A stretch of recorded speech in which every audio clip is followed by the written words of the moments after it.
Hey, and welcome to reallifenaturalhealth.com. I'm Angie Anderson. Today we are in our kitchen and we're going to show you a few ways to bring some culture to your kitchen.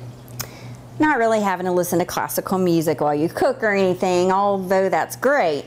We're talking about ways to culture vegetables. You've probably heard of culturing dairy products like yogurt or kefir.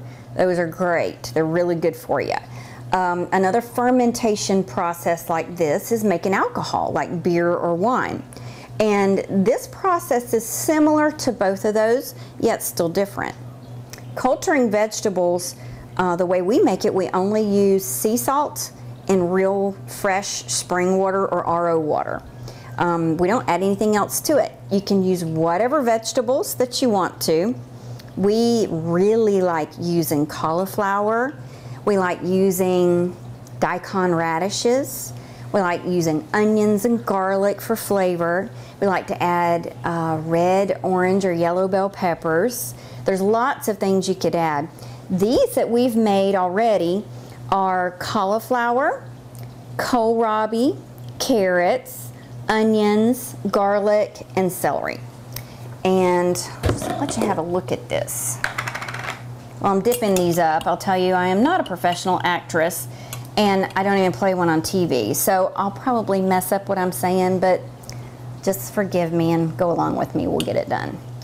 Okay, here's the cauliflower, the kohlrabi. You can see these are a little bit yellow. That's because when I made this batch, I added turmeric to it. You don't have to add that. Turmeric is the main ingredient in curry, so it's really yummy, but it also has huge health benefits. I added that in there. You don't have to. You can make whatever crunchy, firm vegetables can be cultured. You can make them plain with no extra added flavor, or you can add herbs or spices or seasonings, any type you like. You can make them taste Italian. You can make them taste Mexican. You can make them taste Greek. You can put hot peppers in there. Really, whatever is to your liking, you can make them. Just make them your own personal preference. Now, for the taste of cultured vegetables, if you've ever tasted kimchi, a Korean side dish, that is a fermented cultured vegetable. And of course, they've got a lot of heat in that. They've got some spices in there. That's got cabbages and things as the base of it. Sauerkraut is another fermented vegetable. Now, the stuff that you get in the grocery store, don't even call that sauerkraut. That stuff's like gacky. It's not even really fermented, usually, the stuff that you get in the stores. You may find a few brands maybe in a health food store that are actually fermented cultured vegetables, and those are great. But the price of them is astronomical, and you can make them so easy all by yourself. So today we're going to talk about how to make the cultured vegetables. We'll kind of do it a little piece at a time. Through the magic of television, we'll, skip you having to see me chop every single vegetable. So we'll get started. Okay, first of all, we're going to talk about all the things that you'll need to culture your vegetables. The first thing that you're going to need are the produce items that you're going to culture. Today we're going to be using cauliflower, kohlrabi, celery, the little bits of carrots that I actually had. I prefer using the big carrots and chopping them up, and some garlic. You know what? I forgot the onion. We'll grab the onion. What we're going to do first is wash all the vegetables really well. We use a little homemade mixture. We'll have the recipe on our website of grapefruit seed extract and water to make sure all of our vegetables are clean. We also, and a very important thing, we start with organic vegetables. They need to be either certified organic or grown locally by someone that you know uses organic standards, even if they don't pay for certification, or even hydroponic vegetables that are grown to organic standards, even though they're not certified. You won't, by the way, find certified organic hydroponic vegetables because they're not grown in dirt. To be certified organic, they need to be grown in dirt. So we've got our vegetables out. We wash them really well. Make sure that your hands are clean. Make sure that everything you use is clean, because culturing or fermenting is a process that takes the natural bacteria out of the air and works with the natural bacteria in the vegetables to create the cultured or fermented process. So you want to make sure that no ugly guys get in there. You don't want any bad stuff floating around in there. But it's a safe process, and the natural fermentation process actually kills bad bacteria. So it's a healthy, really good thing for you to do. So you're going to need some knives. We've got knives out. You're going to need a cutting board. You'll need all of your vegetables. We're using a garlic press to be able to squeeze our garlic into there. And I got a little fork just to get the little skins out of the garlic press. We're going to be using a half-gallon mason jar to make ours. You can make them in any size that you want, from as little as a wide mouth pint mason jar all the way up to a huge. They have these Hirsch crocks that you can ferment or culture in, and they're earthenware pots. They're huge and they're great for doing it. This is kind of a local level family version process of it. So we're using a half-gallon mason jar. We're going to need a measuring glass to measure how much water we put in there, and we need natural sea salt. We suggest two types that we really like. One is real salt. We use Redmond's real salt. We like it. It's good and healthy. We know the quality of it. Another good one you could use would be Celtic sea salt.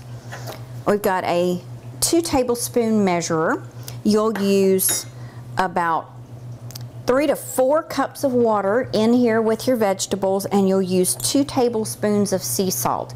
And unless you want to add seasonings, spices, herbs, that kind of thing, that's the only other thing that you'll need in there. Now, to mix it all up, we've got a stainless steel bowl out. You want to make sure everything is clean that you use. I've got a little canning funnel that I just use to put the vegetables in the jar with, just for ease. The only other thing that we've got here is a little thing that we've made that helps us tremendously to make the cultured vegetables. First of all, you can culture your vegetables by putting it all in here, adding your water and your sea salt, putting a lid on it, and setting it aside. If you do it that way, it'll take you about a week, about 7 days, generally at room temperature. What's considered room temperature, you know, countrywide. It would take about 7 days to culture. You would know that it's culturing because you would see little bubbles start to float up from inside, kind of like you put some soda water in there. You would see little bubbles floating up.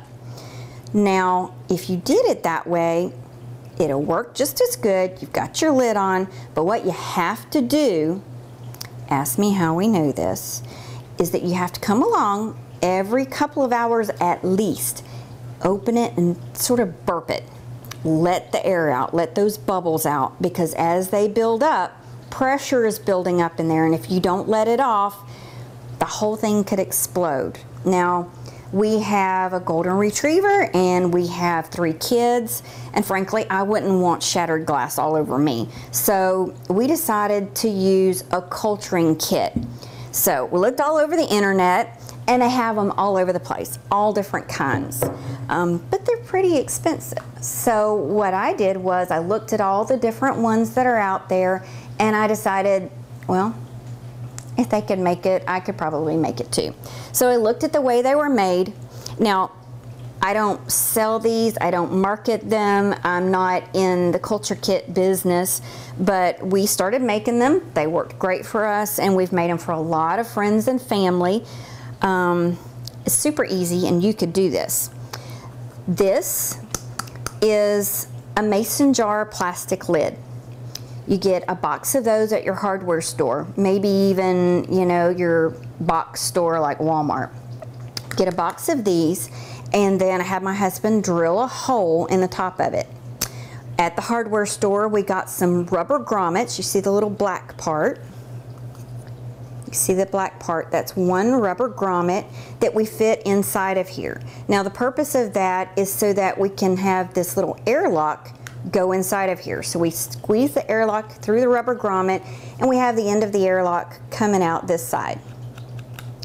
The airlock is something that they use to make like beer or wine, and so you get these from your homebrew stores, or you can order them online from homebrew stores online where you make homemade brewed things that are fermented.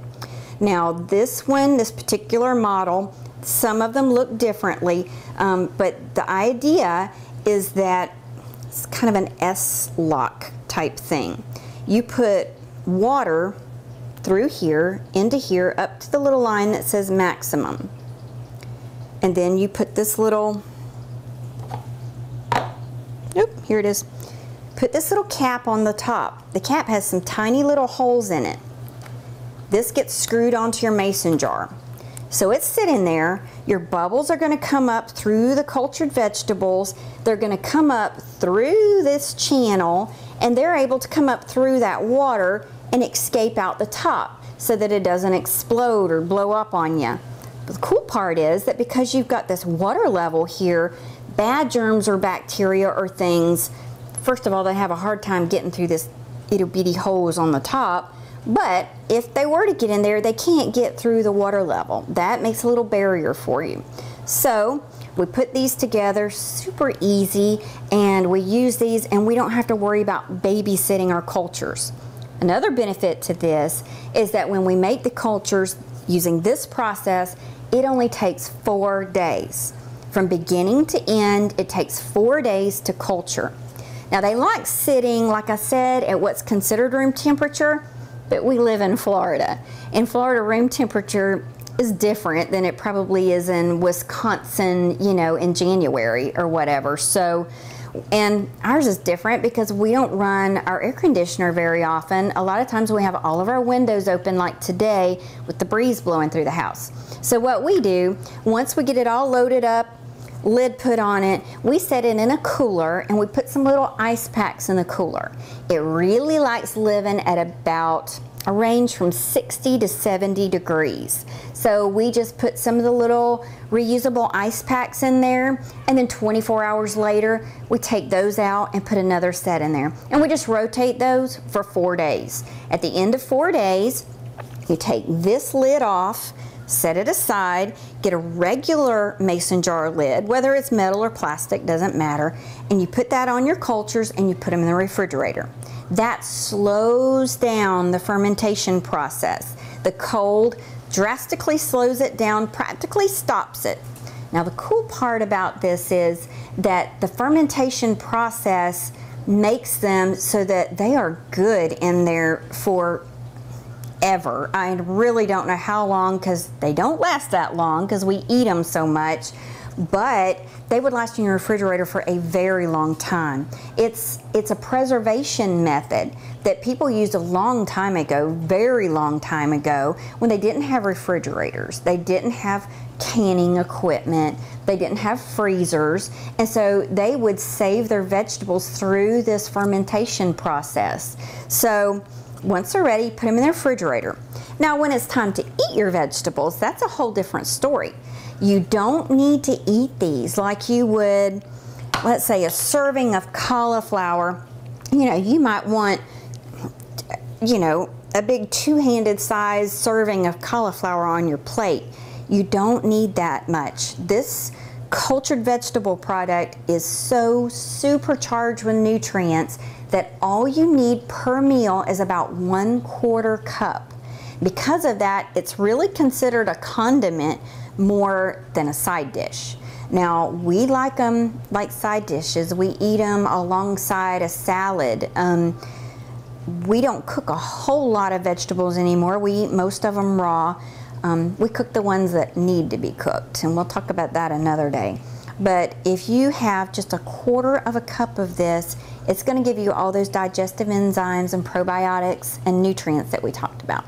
So we'll get to chopping them up now.